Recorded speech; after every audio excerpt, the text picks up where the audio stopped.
আসসালামু আলাইকুম ওয়া রাহমাতুল্লাহ। আমি মোহাম্মদ শব্দুল হোসাইন, সুন্নাহ কালেকশন থেকে। অনেকে বলেন যে কোন মধুটি খাবো, চাষের মধু নাকি প্রাকৃতিক চাকে যে মধুটি আছে? আমি বলি দুইটাই খাবেন, চাকেরটাও খাবেন এবং প্রাকৃতিক চাষের যে মধুটা আছে এটাও খেতে পারেন। সবাই বলে যে চাষের মধুতে ভেজাল হয়, এই সেই।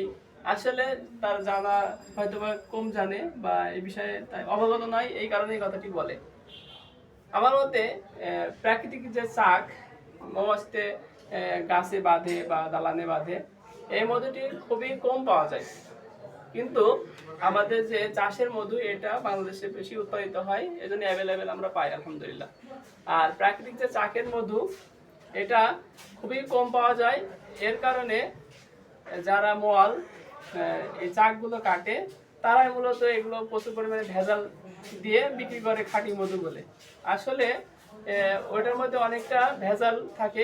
চাকের মধু খাবেন না বা চাষের মধু খাবেন না, ব্যাপারটা এমন নয়। যদি আপনি খাঁটি মধু পান তাহলে অবশ্যই চাকের মধুটি, মধুটি অবশ্যই গ্রহণ করবেন এবং চাষের মধু আপনি খেতে পারেন। দুইটাই উপকার আছে, ক্ষতি নাই আর কি। তো আপনি চাকের মধু এবং চাষের মধু দুইটাই মানুষের শরীরের জন্য অনেক উপকারী।